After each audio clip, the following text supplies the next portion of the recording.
Mike Kuz, thank you for having me. I'm in your studio, but it's my podcast. I was going to say, thank you for having me. Thank you for stopping by Tricks of the Trade. Of course.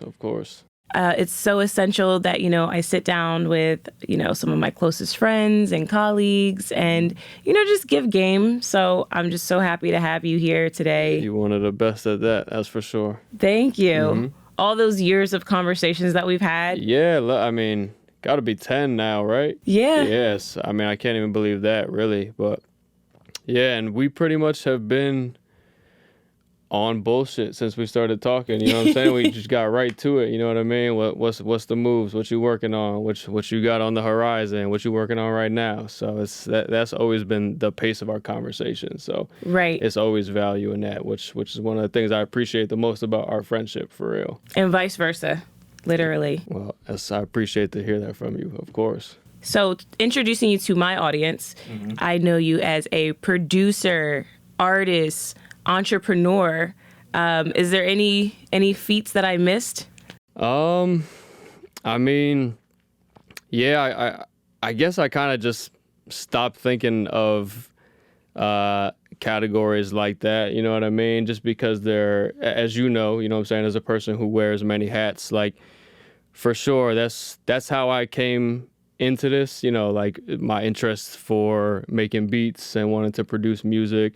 But this journey has required me to pick up a lot of other skills along the way, and I see value in all that. So I really try to, when I'm in a situation where I clearly got to like level up or take on a new skill set, like I look at it as something that I really want to know in a thorough way, like not just how to get by that stage of wherever I'm at. Like I really try to like retain that knowledge, apply it to the things that I'm already doing, you know what I mean? And then also just use it to always reconsider my perspective and what I know about the things that I know and continue to have like a growth mindset, I guess, just always having an open mind about stuff like that. You're so smart. You're always looking to evolve, and I've always admired that about you. Thinking about my journey into PR, when I was coming up in this New York City scene, you were like a poppin' producer, engineer. You were working with all the hottest artists in the city, and you already had credits on your belt. But like just thinking back, the Dave East days, and you still work with Dave. Yeah. But I remember it was around the time I was, working with Pele and right. Yeah, I remember you did that shoot. And who was that with? Was that with Double XL? Right. Double XL used to always host their gifting suite every year. Yes. So it was like around the same time when, Dave was on the Double XL cover and, just a lot was going on in the city at that time in New York City. And always going on in the city, but there was a lot of movements going on in the city at that time, and you were kind of a part of that. Yeah. Influential with all the music that was coming up kind of behind that scene. Yeah, it's a lot of stuff that I don't even consider sometimes until I'm like looking back, you know what I mean, and kind of like recounting what the journey has been like, because sometimes when you're in the middle of it, it's you're not seeing things for what they are, you know what I mean? Like you might be in a room that you don't realize like how historic it is or how monumental what you're witnessing is, because you're either there functionally, you know what I'm saying, like doing something, or you were there out of chance, or you're a part of it, you know what I mean? And you don't always see it through that lens until like you're looking back one day and you're like, oh man, like that was a crazy night, or that was a great session, or that party, you know what I'm saying, like went a way that I didn't think it was going to, or just all that type of stuff. It's always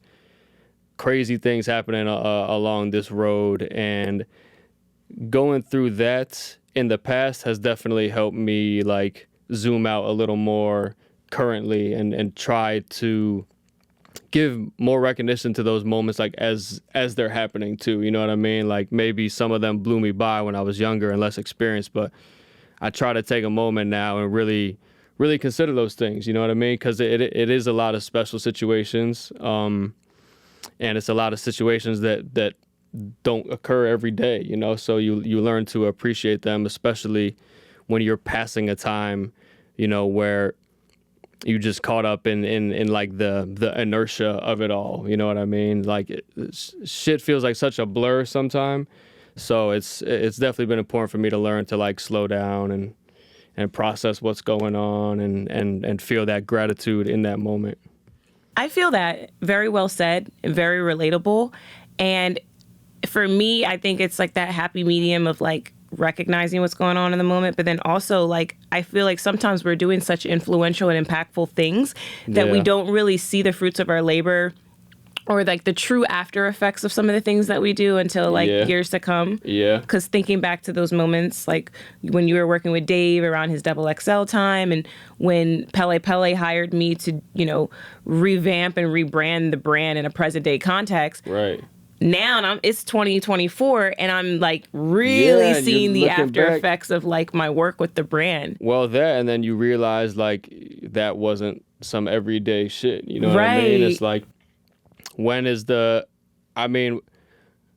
can't even think after that, and I'm sure that they have done this and that, but like that's the most major thing that I remember happening with Pele in recent memory. You know what I mean? Like, so for you, it was probably just another day at work doing what you do, you know what I mean? But then time passes and then you'll be like, oh, I really haven't seen anything like that again, you know what I'm saying? Yeah. Or I haven't seen a presentation like that, or maybe sometimes it's like I haven't worked on something like that in some time, and then it really puts it into perspective, like to how rare and unique a lot of those moments that you're a part of are. For sure. Which is always valuable to perceive, you know, and to materialize that, because like you said, it's easy to just let it blow by sometimes when you just in the rat race, you know what I mean? Like doing what you do every day.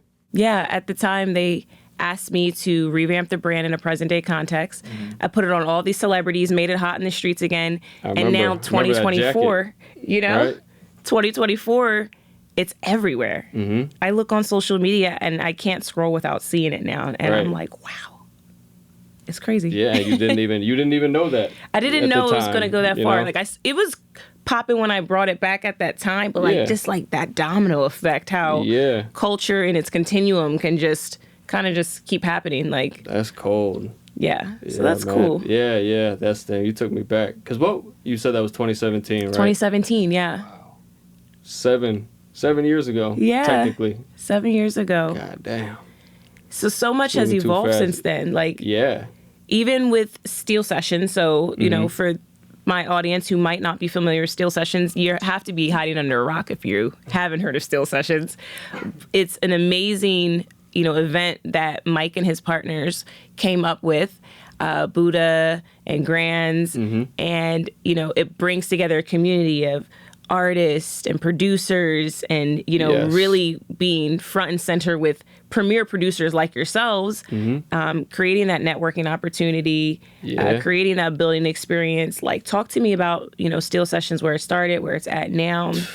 Well, funny that you brought up 2017, because that's actually the first year that we did a Steel Sessions. And it started as an idea for a workshop, you know, like a creator workshop with a focus on producers at that time early on.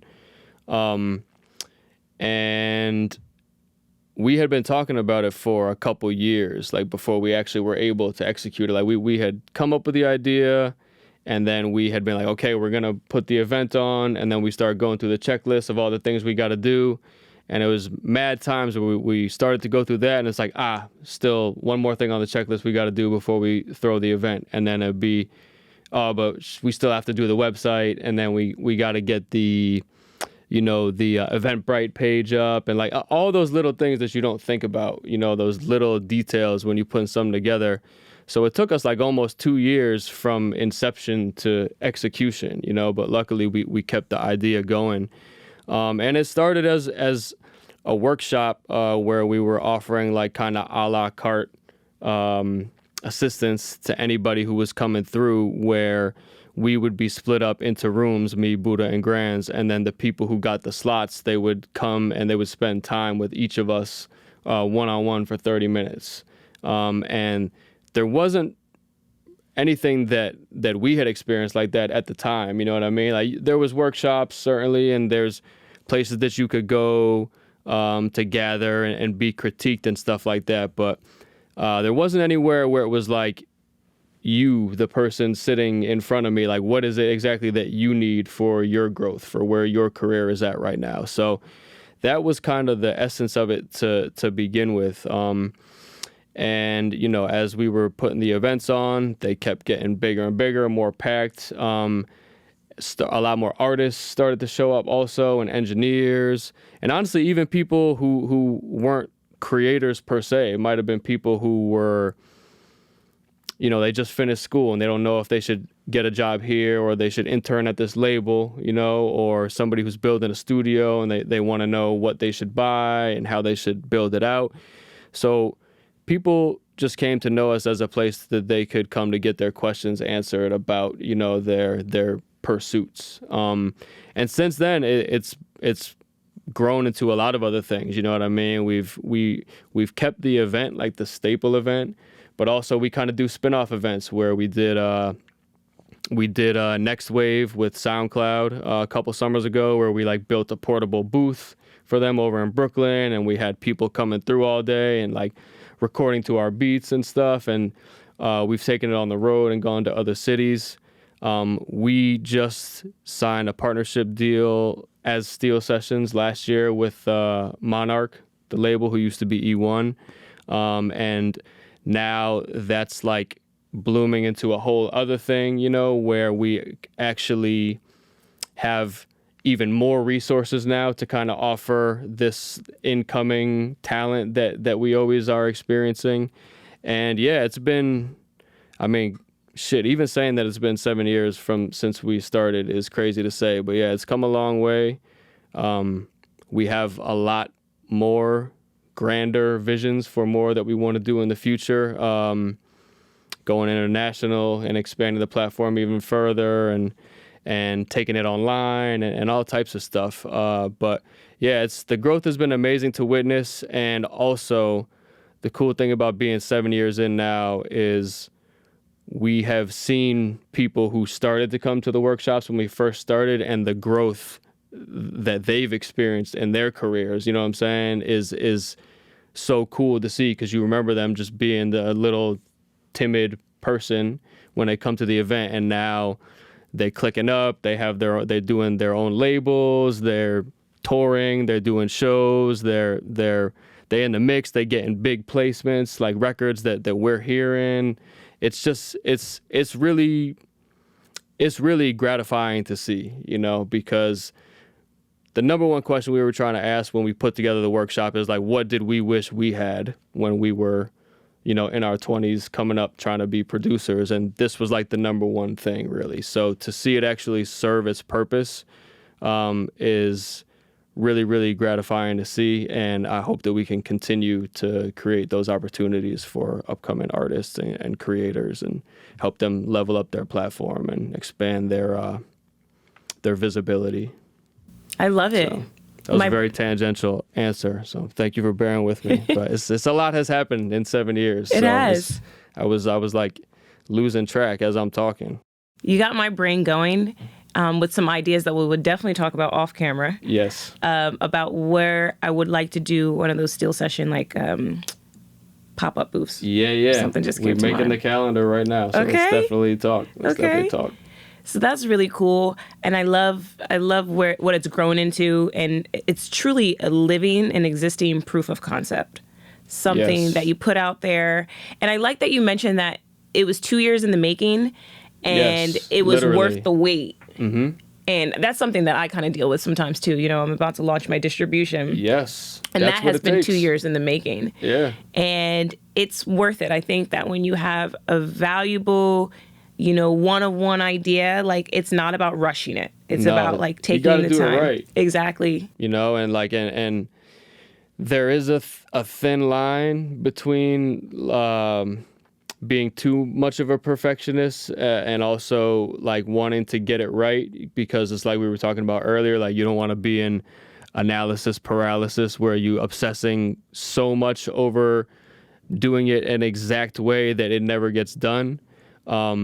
But at the same time, you kind of do need to rationalize that sometimes big ideas, you know, it takes time to like really check all those little boxes, like to get every little process and element where it needs to be in order for you to execute in the right way. And that's one thing that I'm thankful for, you know what I mean? Especially when it comes to my guys, Buddha and Grands, we kept that conversation going, you know, like, and it was plenty of opportunities for somebody to be like, we keep saying we're going to do this and we never do it. You know what I mean? But like, I think we all knew what it could be, and we saw how close we were getting to being able to like pull the trigger and really pull it off. So we just kept that conversation going. And then finally one day we were able to make it happen. And even on that first event that we ever did, like, we didn't know how it was going to go. Like, we didn't know if people were going to be into the format. We didn't know we didn't know who was going to show up, how many people were going to show up. But, you know, the first weekend was such a success, because when we first started, we used to do 2 days. We would do like an all-day Saturday and all-day Sunday.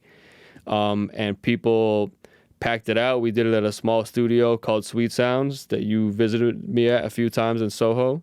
That's where we did the very first steel sessions ever. The next day, the studio closed. I had to, like, they were closing anyway. I had to convince the owner to leave it open for like one more day so we could do the event. And it was a huge hit. And we didn't even have a plan for a following steel sessions after that. We were like, we just got to do this, see how it goes, and then based on that, we'll make our next move. And it was a huge success. Shout out to all those guys and girls that came out to the first event and showed love. And yeah, it sent us a clear message that day, like, yo, we got to keep this going, and we got to continue to find ways to improve the experience and really get this to where we know it can be. And you've since taken it on the road. You've had like major sponsorship opportunities with the brand as well. Tell me about your experience like on the road, like, you know, taking steel sessions on the road. And what does the future hold for the road for steel sessions? Are there more cities coming in 2024? Yeah. You know? There's definitely more cities coming. I mean, we have heard, number one, when we were only doing it in New York, like, people would come from far to come to the event in the city. Like, we had people come from the West Coast, the Midwest, the South. I remember at least one dude came from Canada, you know what I'm saying, to one of the events. We definitely have had people that have come from Europe. I don't know if they came just for steel sessions, but it made it to them and they made their way to us, you know what I mean? So that's when we really knew that the interest was going to be in other places. And then even anytime we've tested the water, like, oh, you know, where do you guys want to see us steel sessions, whatever, this and that, we get a lot of feedback and a lot of love from different places.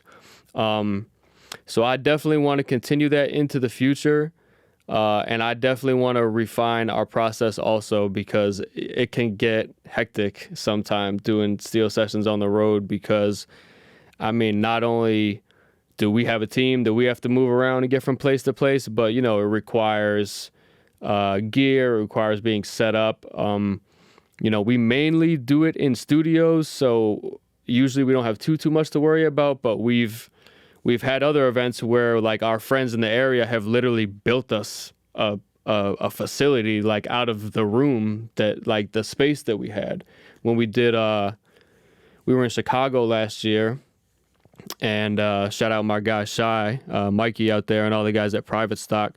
They had a space out there that they literally built into a studio. Like, it was like just a big space that they had, like an event space. And they knew how we did the event, so they, like, built us like 3 little rooms, like, in their space. Wow. And we went to Chicago. We did the steel sessions out there. It was a great day, great full day. Everybody showed a lot of love. And then literally that night we drove to Flint, Michigan. Or we were able to sleep for like a couple hours, and then we had to drive to Flint, Michigan, because we were doing another steel sessions the next day out there. So, and we did that at Antidote Studio. That's our family out there. We love them. They always hold us down when we take it out there. And yeah, it was another great full day, you know what I mean? But we was all on 2 hours of sleep and a little delirious. But those are the type of problems that you want to have. You know what I mean? Just to even have the interest where it's like, oh, we're in this city one day and then we're driving to another city the next day. Like, we're grateful for that people want to come check us like that. So it's like, if that's the situation, you could catch up on that sleep. You know what I mean? It is what it is. Like I said, we're going to refine our scheduling and our process a little more, but I definitely see a lot for Steel Sessions on the road in the future because we love what we do in the city. And we know for a fact that there's a lot of people in other places that want us to bring it to where they're at, so we want to go everywhere if we can. And one theme I've got taken away from Steel Sessions is that when you have a cutting edge idea and you put it in motion, it spreads like wildfire. Yeah. People hear about it, word of mouth. People see about it on social media, and they want to be a part of it, So I think that there's just like that yearning in the marketplace. No matter what city it is, people want to be a part of this. Yeah. It's something different. Because I've never seen anything like this before. Well, and like you said, it like took on its own life also because, there came to be a lot of parts of the event that, we didn't necessarily plan for or foresee, you know what I mean? But like just you get that many creatives in one space, you know what I'm saying? And everybody's matching energy and everybody's showing love, things start to happen. So now it becomes a regular thing for like artists will cypher at Steel Sessions, you know what I'm saying? We'll have producers that they're on the aux all day. So you got artists that's performing, you know what I mean? Like in the live room in front of all the people that's there for the event.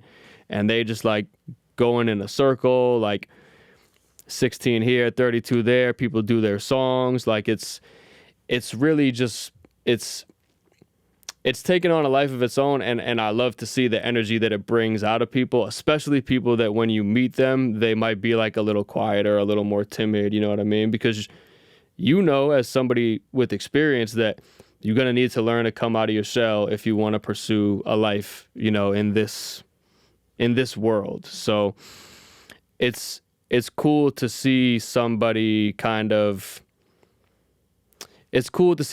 like let that wall down a little bit, you know what I mean? Because it is a nerve-wracking thing if you're new to it, you know what I mean? Anytime you're creating art and you're showing it to people, it can be a lot, you know what I mean? Like it's vulnerability. It's like exposing yourself. It's like it's playing something for people that you think is good, and then like you would like them to agree with you that they think it's good too. So like it's a big step for a lot of people, but like I said, seeing some of these people that came through and used to be really quiet, wouldn't say much, maybe would play the corner, maybe would only play something if we asked them, to being people who now know how to walk in the room and command a session and read the room and know what they got to play on the aux. Like it's cool stuff for real. Like the evolution is really impressive to see.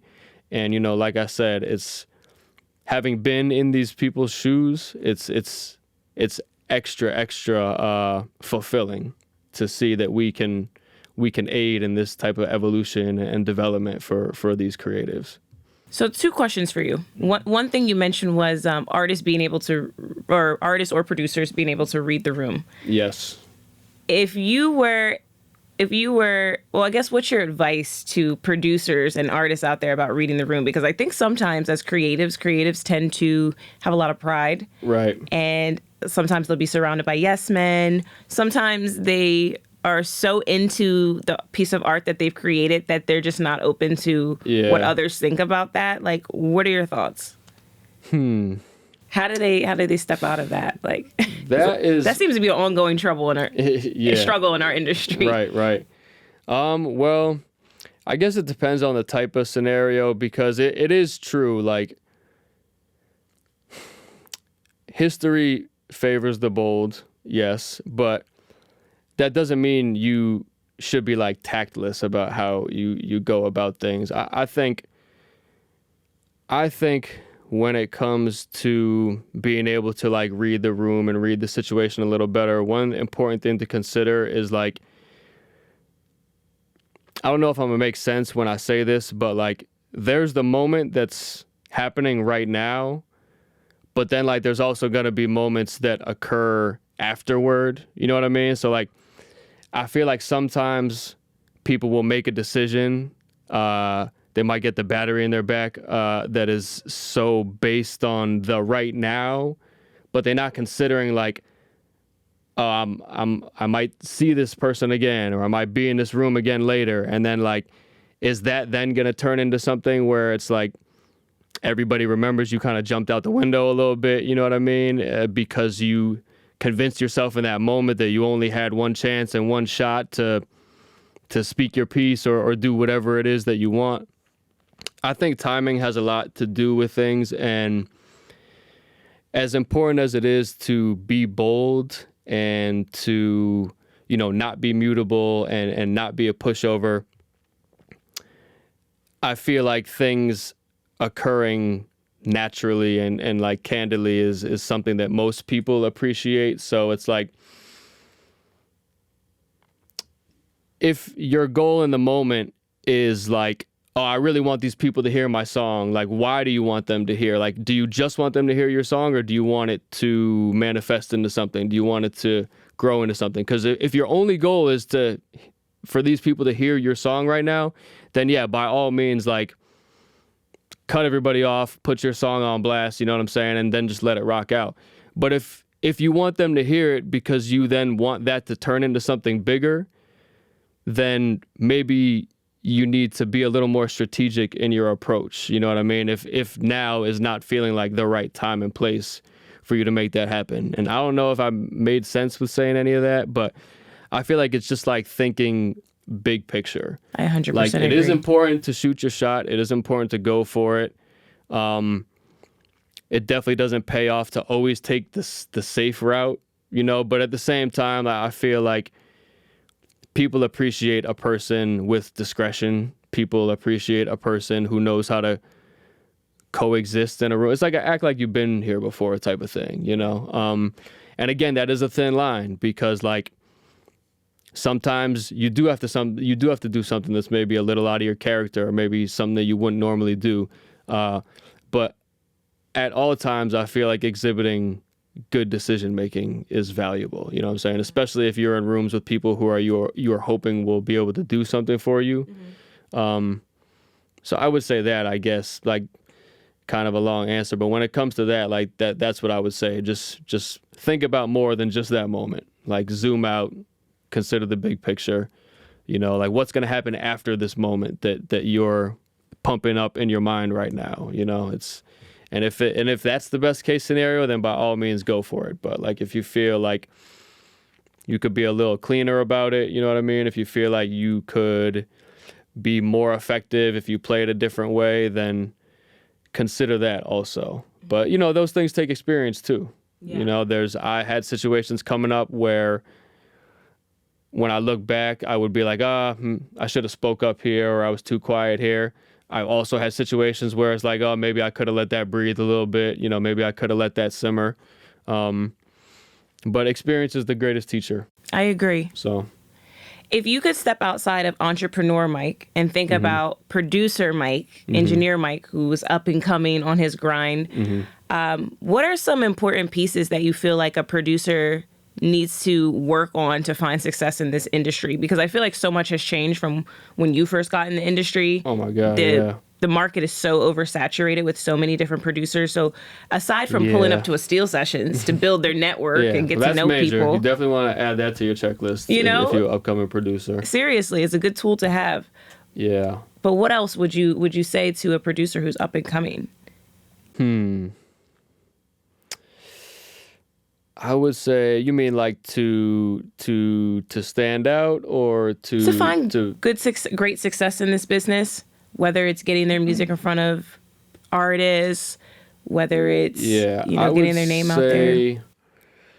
I would say take on as many skills as you can, because the fact of the matter is, you know, creation on almost every level is substantially easier now than it's ever been. And you can put ideas together faster than you've ever been able to. And you don't even have to be able to sequence your own sounds to do that. And that's fine. You know what I'm saying? Like, I'm all for evolution. I don't have an elitist attitude about the ability to make music. Like I'm glad that it's easier for people to make music now, even if they don't think they're musical people. But you know, when the bar for skill gets lower, then you have to like raise the value that you bring, because it's like, okay, you might be great at making beats, but it's real easy to appear like you're great at making beats now, and you still might not know anything about it. So I would say if there's opportunities for you to jump in on the engineer side or the recording side, or, you know, being able to mix, just the more, like, there's less and less need to have a bunch of middlemen now, because like I said, these processes for the most part are all easier now, so it's less necessary that, you know, this guy is specializing in just this and this guy is specializing in just this. You know, it's like there's a lot that can be done, and if you can be the person that can do it all, you know, then you'll have much more leverage in terms of working with the artists that you want to be able to work with,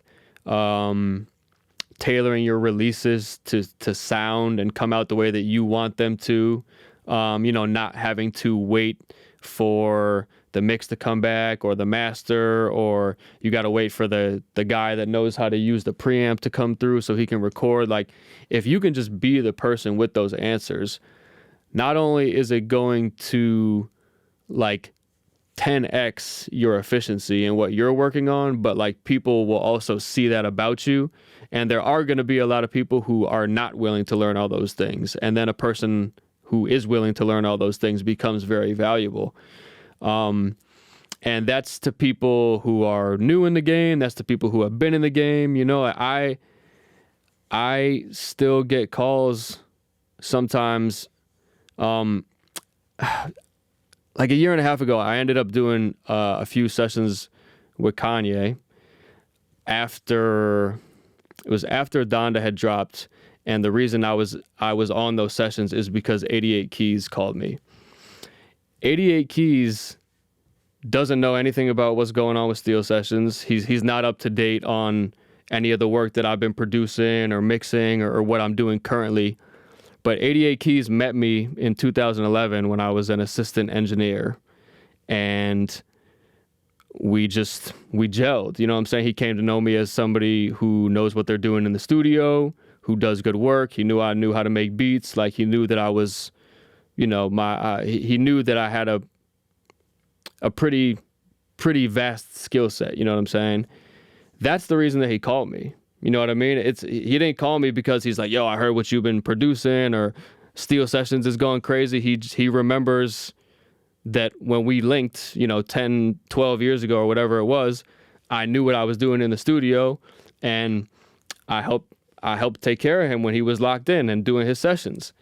So for me to get a call like that, that's not even relevant to any of the work I've been doing lately, like, that just goes to show the impression that you can leave on a person by just like knowing your shit. Yeah. And that type of shit has boomeranged for me many times. You know what I mean? Like, somebody that I haven't spoke to, maybe even like it'll be people that I didn't even think remembered me, because when they met me, I was so low on the totem pole. You know what I mean? Who I might get a call out of the blue to work on something major. You know what I mean? So definitely that.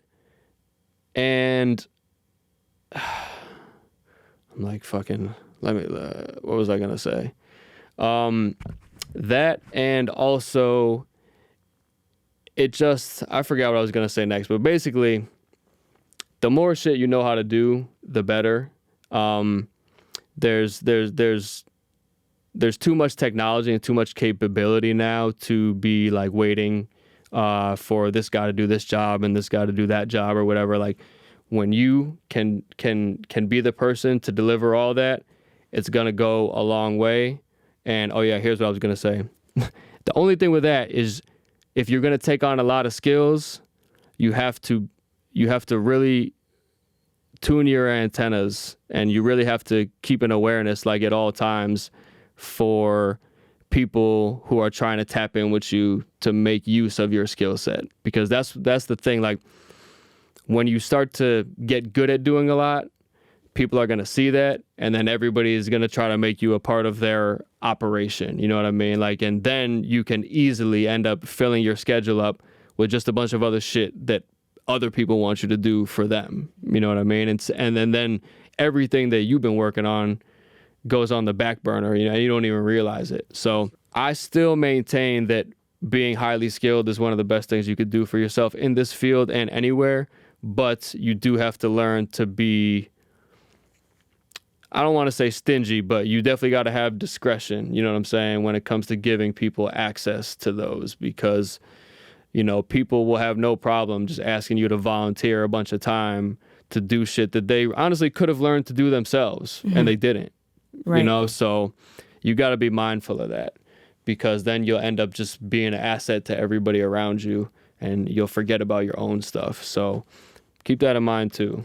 Get good, but you know what I mean? Be selective. So yeah, one of the things that I really like about your hustle as a producer is not just boxing yourself into the business model of just depending on streams, because as we know, right. As we know, the industry has changed so much with how artists and producers monetize their art. So with you, I look up, you're over here executive producing the music for Street Fighter game. You're over here making music for LeBron's biopic, Shooting Stars on Peacock, and always doing really cool things outside of the traditional streaming box. I think a lot of artists and producers get limited to that idea that that's the only way to make music, when in actuality, that's one of the like least profitable ways these days. So talk to me about that. It is the least profitable way, which is crazy. Especially since sometimes I think about what it's like to be like a young, super young creator, artist, or producer in the game who, like, because when we grew up, streaming wasn't a thing. You know what I mean? Like, it was, I mean, when we were little, it was CDs, you know what I'm saying? And tapes and physical sales. And even then, you would be listening to that album probably for months on end, like, and in rotation with maybe another album or two, because there was way less being made. And then even post that, after that, even before streaming still, we had like the blog era where it's like, yeah, you could put your music out there, but you had to find a way to get a write-up, or you had to get people to download a zip folder from you that they would then put on their MP3 player or whatever. And now we are in a time where it's like easier than ever to be like, oh, I'm going to upload a song to the whole world. But, you know, with that has come like a clear devaluing of what we do. Like, I mean, we can see it in the numbers. You can look up what any of these platforms are paying us per stream, and it's like dirt, especially compared to the producers that we watched growing up in the 90s and 2000s that we know were getting bags, you know, for like single beats and stuff like that. So it definitely is a time to get creative. I think you have to like compartmentalize your thinking. As a creator, you know, a lot of times we aren't ever being directly paid for what we're doing at the moment. You know what I mean? Like, even when I sit down to make a beat, like, I'm not getting paid to make that beat, but like, you know, I'm hoping to add that to a catalog of things that are going to get me paid later in time. So I feel like producers and artists, like, when it comes to creating, to stop thinking of it so much as like a one-to-one thing, like, oh, okay, I just did X amount of work, so that means I should receive this right now. There's going to be a lot of work that you do that it is for the purpose of like building your brand, like letting people know what you can do, like showing your skill set. And you're going to spend a good amount of time doing that. But then when it comes to actually releasing and monetizing, it's just time to get creative, you know, going direct to consumer in creative ways. I love that. I think Hit Boy just did that with his album with Big Hit, which I love, because it's like, you know, they got the spotlight on them right now. I mean, number one, what Hit Boy is doing with his pops right now is just legendary in essence. Just the whole story of of what they're creating together now, but then to take it a step further and make it about ownership and equity and really like give the game and lay the path, you know what I'm saying, for young producers that are looking up and watching that. That's amazing. And you know, there's also been artists like Rock Marciano. He was like definitely like one of the early direct to consumer like pioneers, I feel, that was like really making waves. And he's also been hugely influential in the sound that we hear now, you know what I mean? With like a lot of the minimalistic rap, you know what I'm saying? Like really in pocket stuff where you got the artist weaving in and out of a beat that is like maybe unorthodox and something like dark and dissonant and stuff. I feel like he was really an architect of a lot of those methods, and really going straight to his audience, not giving it away to everybody right at the beginning, but creating a merch package where his fans would get the album and they get apparel and maybe like other collector stuff. I feel like creators specifically just gotta get bold in that way. And also, you know, don't think so hard about, you know, trying to reach 1 million or 1 billion people right now. Like, because that's the thing, you only have to do that if you're being paid crumbs for everything that you're doing. If you're being paid a fraction of a cent for every time somebody listens to your song, then yeah, you are going to have to run it up millions, billions to even see a little bit. But if you want to make a solid return, if you bypass the middleman, you know what I mean, and you find a price point that is compatible with your demographic, you know, with your fan base, and that'll take some trial and error. But if you do something like that and you're also custom making stuff for them, then you actually don't need, like, you know, 100 fans could take you a long way. 500 fans could take you a long way. And obviously that will grow as you stay consistent. But it is tough. I wish we weren't all in this position, you know what I mean? But hopefully it will. We definitely got to start putting our foot down more in terms of like our leverage with the streaming platforms and clearly the outlook that they have on us and the value of our work. But, you know, I think also out of this will come some cool innovation, you know what I mean? And some evolution, you know what I'm saying, in terms of how we think about how these things and how we execute on them. Because, you know, we see it's the machine don't want to help. You know what I mean? So we have to do it for ourselves. And there are a lot of cool ways to do that. We've seen a lot of creative ways already, and I think that we'll continue to see more, you know, as the space evolves and as times change. And you know what I think too? I think that the advent of like this kind of user-friendly creator age has put a lot of artists in a position where they are not considering like performing live or performing for people or being able to do their stuff for an audience anymore, because everything is just man and machine, you know what I mean? But I think that people are seeing that all the internet hype is not necessarily translating, you know, like just people could have hundreds of thousands of followers that can't bring 50 people to a show or 30 people to a show. Yeah. And I think that people are starting to see that disconnect, and I'm hoping that will show the artists like, yo, we have to get back on we have to be artists like this. If we can do it on the mic in the studio, we should be able to recreate that live, like for an audience, raise the value of what we can do in a live setting.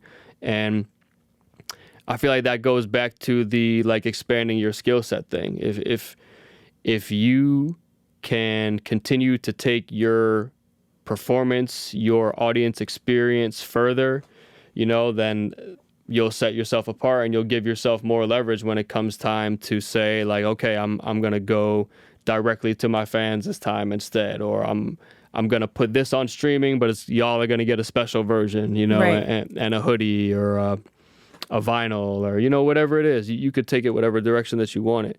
But I really feel like it's an unfortunate position that we're in, but it's like we either going to give up or we're going to keep working and figure out ways to work around it and make it work for us. Right. And I'm working towards the latter. I think that that's the mindset that most of us have. And I'm looking forward to seeing a lot of that come to fruition. And definitely shouts to, the Hit Boys and the Rock Marcies of the world who have shown the way, you know what I mean, and continue to do that, even though maybe it's not the popular thing to do and probably not the easy decision to make a lot of time. It's an important message to send, to the people who are learning a lot about this thing right now. I agree. I remember Nipsey Hussle had a album he put out, and there was like 3 tiers in which you could buy the album, like $10, $100, and $1,000, and people bought them at all forms. And like, there's actually like great value behind what he did now. When you look back at it, whether you bought the $1,000 one or the $100 one, like that's a fact. It's like it actually has like intrinsic value to the creation. So I think like actually like creating something of value and selling it directly to the consumer, like, is still like gold. And I don't know, I don't know what the numbers Nip did on those, rest in peace, but I would be willing to bet that he didn't have to sell an astronomical amount of $1,000 tier releases or $100 tier releases, but when you're going direct and you've really packaged something, like something experiential, something that the consumer is going to remember and really, like you said, tangible, that they could have and hold and value, the value really just comes down to who's perceiving it. Yeah. You know what I mean? And somebody who really fucks with you, with how you're going about things, with the precedent that you're setting, with the music that they're making, whatever it is, they're going to spend that bread with you, you know what I mean? And like you said, you've given them, you've created an outlet for them to do that, and it's an exclusive one on top of that. So it's that was, Nip was another one, man. Like, that was all those little moves, like those are the things that we all need to be remembering, you know what I mean, when it comes to considering where we're at now, because yes, there is the quick and mindless way to do it. But also, you could take it to the drawing board and really come up with something that could be a lot more lucrative for you with just a few slight tweaks of how you look at it and how you're executing it. For sure. So before we go, what can listeners and viewers expect from you over the next coming months? What are some projects coming up? What should we be on the lookout for? Yes. Well, I'm still vibing to my instrumental tape, Troy, that I dropped last year, named after my son, who just is like 13 months now. So he's insane. He's running all over the place, breaking everything, bumping his head. So yeah, I'm still vibing out to Troy. So y'all definitely want to stay in tune with that. Got a lot that's going to be coming out this year with myself and with Steel Sessions. We working on Book of David 2 with East. We got a project coming out with Kat Raquel, who is an amazing singer that we work with. Cooking with my guys, Evans, he's on the way. My guy, Iman Nunez, we're always cooking. We're always up to something. Life of Tom, Nate Joel. Man, it's a lot of talent. It's a lot of talent that I've been tapping in with, and I'm looking forward to doing more with.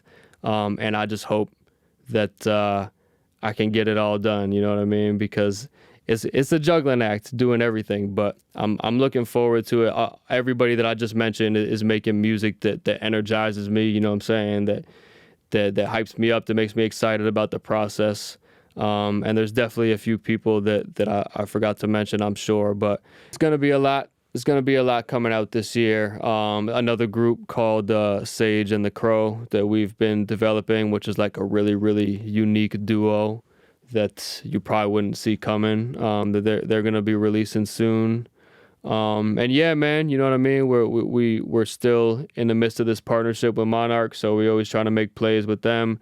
We have some cool things bubbling with them right now, with some certain releases that I don't know if I can mention yet. But yeah, keep an eye out, man. It's going to be a lot going on this year. It's going to be a lot that happens that I don't even know about yet, which I'm also excited about. And yeah, I'm just taking it a day at a time. Awesome. Well, Mike, thank you so much for stopping by my Tricks of the Trade podcast. I appreciate you. Thank you for dropping gems for my audience. Of course, mutual feelings. It's an honor to be here chatting with you. Yes, and vice versa. So everybody stay tuned, and thank you for checking out another episode of Tricks of the Trade. Yes, sir.